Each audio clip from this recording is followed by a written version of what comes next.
Hello and welcome back to my channel. Today we're going to be talking about 10 sex rules for wives, courtesy of biblical gender roles. None of those sentences I ever thought I would say in my life, ever. I kind of miss the old days when I had no idea these people existed, but, well, that was then and this is now. So, in all fairness to Larry, he did not come up with these sex roles, but he did put them on his website, and he says this about them. I recently had a woman named Monica write me about 10 rules for sex that her husband gave her at the beginning of their marriage. These rules are very good applications of what the Bible says about submission and sex in marriage. I asked how many years Monica and her husband have been married, and she responded they have been married for 13 years. So ladies, listen up. These rules have made for both a holy and happy marriage for Monica and her husband, and they will for you as well if you follow them. So yeah, he didn't write them, but he does endorse them, and so we are going to talk about this in particular, though there is a lot of disturbing and questionable content on his website. And so, who is biblical gender roles? Per his bio, he's a mid-40s white American male who's married with kids and works in IT. And that kind of concerns me because usually when you think of the people that have these really extreme religious beliefs, you think of someone in like the small town South or Midwest who's working like, as a farmer or, a miner, not in IT, which is usually a more liberal occupation. But no, it is entirely possible to be extremely religious no matter where you are and what you do, which is great. Yeah. Well, he also goes by the pseudonym Larry Solomon. I can't imagine why he doesn't want to attach his real name to the things he puts out there, like telling us that women should be afraid of their husbands.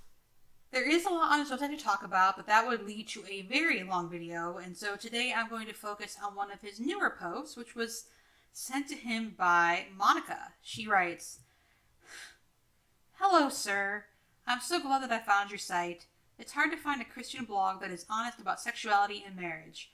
I wish that you had been around when I got engaged. I got married when I was only 19 and had a lot to learn. It would have been really helpful to already have thought about all the things you teach. You actually got me thinking about the advice I wish I had gotten and the things that I would have told my younger self and that I would tell young Christian girls who are going to enter into a faith-based marriage these days. I hope you don't mind me sharing what I came up with. I was lucky because my husband gave me strict rules to follow, which helped me a lot. They are basically what I have written down here. Following his rules has led to a healthy sexual relationship and marriage." So, though I personally am not Christian, I come from a long line of Christian folk, and I just can't imagine any of them going for anything that is listed here. And to be honest, like 100 or even 50 years ago, I just don't think this would have been a thing. People didn't have the luxury to sit around and make up even more extreme ways to obey God. Or, sorry, for women to obey God, because apparently men are totally fine. Did Monica get to give him like a list of rules of what she wanted in a husband? I mean, probably not. I'm just going to go ahead and get into it because my mind is like going in so many different directions right now, and I don't want this to be a very long video. All right, so rule number 1. My neighbors are going to think I'm very strange for what I'm about to say. I hope they cannot hear me. Number 1, obedience means complete obedience. No exceptions. If you can pick and choose when to obey, you aren't actually being obedient. Sex is an important part of marriage, and being totally sexually obedient to your husband is part of your vows. Respect your husband's authority over you in every aspect of your life as God intended. So, I have been to some weddings in my life, and I don't remember anything about sex being mentioned in any of those vows. But, really, why would anyone agree to live this way? Is this even really living? I mean, what if your husband wants to engage in that you find painful or humiliating? Does he get to dismiss your pain because it feels good for him? I think I already know the answer to that, but number 2, your main pleasure from sex comes from you pleasing your husband. Sometimes sex will be physically What are you doing? Okay, Ellie. pleasurable for you, and sometimes it won't be. But either way, if you satisfy your husband, then you will be fulfilled knowing that you have pleased your man. In a twist that surprises no one, the woman's pleasure isn't important. If it feels good, great. If it doesn't, suck it up, buttercup. You don't matter. Number 3. Your husband carries great responsibility as the head of your household. It is very stressful to be your family's leader, provider, and protector, and sex is an important way to relieve that stress. Sometimes your husband is going to demand sex at an inconvenient time or when you are tired. Remember that he probably needs a physical release to help him get through a hard day. It does sound stressful. So why not even things out and make your marriage a partnership instead of a dictatorship? Treat your wife like an equal instead of a child. Also, what if you have kids that need your attention at a moment when he demands, her word, not mine, sex? Do you need his permission before seeing to your child if he wants you at that moment? Are you allowed to say, oh, 1 minute, Bob, Susie needs me? I mean, it just blows my mind that this is even a question that you have to get permission from your spouse to attend to your child. Okay. Number 4. A man wants an enthusiastic sexual partner. Sometimes you are going to feel that what your husband demands of you is degrading or humiliating. Your obligation is to submit to him, so always have a smile on your face and an eager-to-please attitude when your husband demands your sexual service, no matter what it is. Well, that answers that question. Even if you feel something that's degrading or humiliating, you had better joyfully submit because you just don't matter. And of course, your pleasure doesn't matter, but you're still supposed to be enthusiastic. This is just so ripe for abuse, like a Criminal Minds episode. How is Larry okay with endorsing this? Oh, right, it falls in line with the things that he says. Number 5. I cannot believe I'm only halfway through. Every man has his own personal sexual needs and desires, and your responsibility is to meet those needs the way your husband chooses. He is going to train you to please him the way he wants, and you need to work your hardest to learn what he likes and to always be attentive to his particular needs and preferences. He's going to train you like you're a dog. I would ask about a woman's personal sexual needs and desires, but I'm going to guess the answer would be something like women don't have them or a righteous woman would sublimate her desires. 6. Men are visual creatures, and you need to keep your body in shape and always look your best.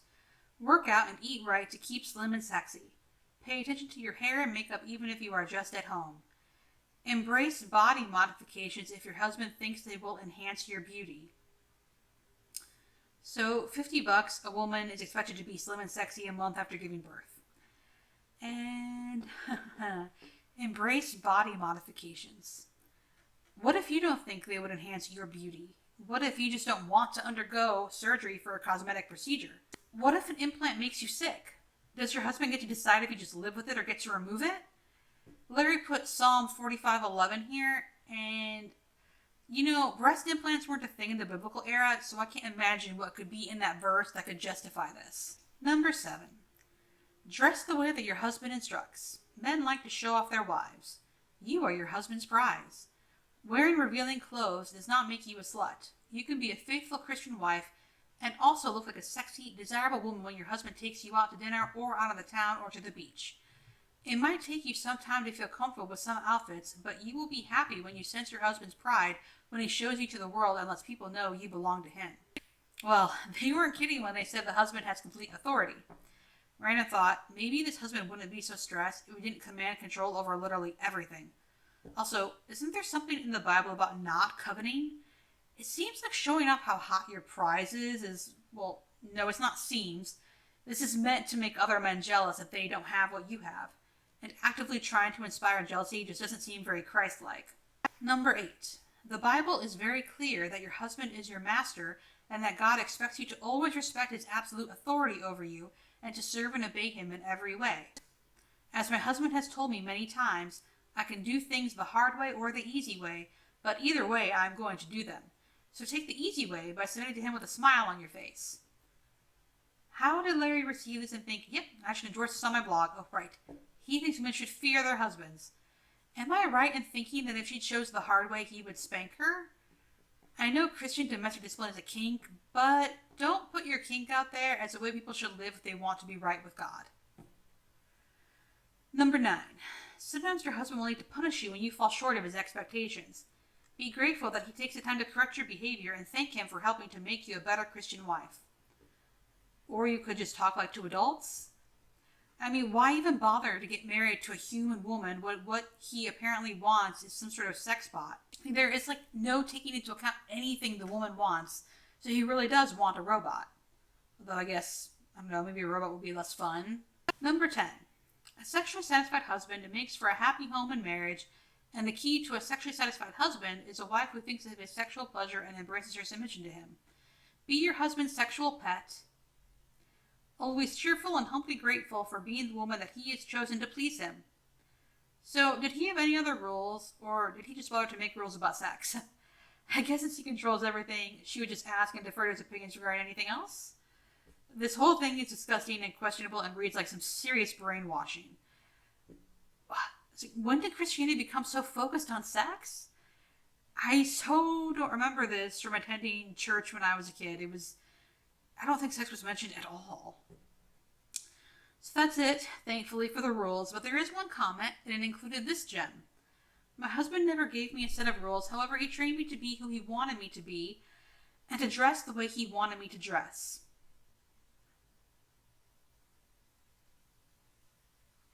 Okay. So apparently this list was given to her after the wedding based on the wording, and I do wonder if he had given this to her before. Would she have run, or would she have been like, yep, seems reasonable, and gone through with it? I would also like to know how religious Monica was before she was married and what her family life was like. But, of course, we don't get the answers to these questions. We just get these rules. And as horrifying as this is, has anyone even thought about how this ends? Women typically outlive men, and at some point, Monica is likely to become a widow. What then? At that point, she's been living decades with someone else controlling everything, even her wardrobe. How is she going to make decisions? Pay bills? Live on her own? Or will she just be transferred to a son? Congratulations, you made someone completely helpless and dependent. Biblical Gender Roles has a lot of disturbing content on his website, but that's all I'm going to cover today. I really didn't think he was a troll, but his website has expanded, and it's been 7 years since it began, and he's still going. I don't know. This whole thing reads like either abuse or a kink to me, and I can't really decide which. I mean, either way, it's horrible because they're trying to pass this off as a way women must live. Otherwise, they might be sending themselves to hell. So it just seems like really irresponsible to put this out there as like a guide for how to have a marriage, because there are people out there that are searching for something, and they're going to, it seems to me like when people are lost, they glom on to like the strictest rules they can find.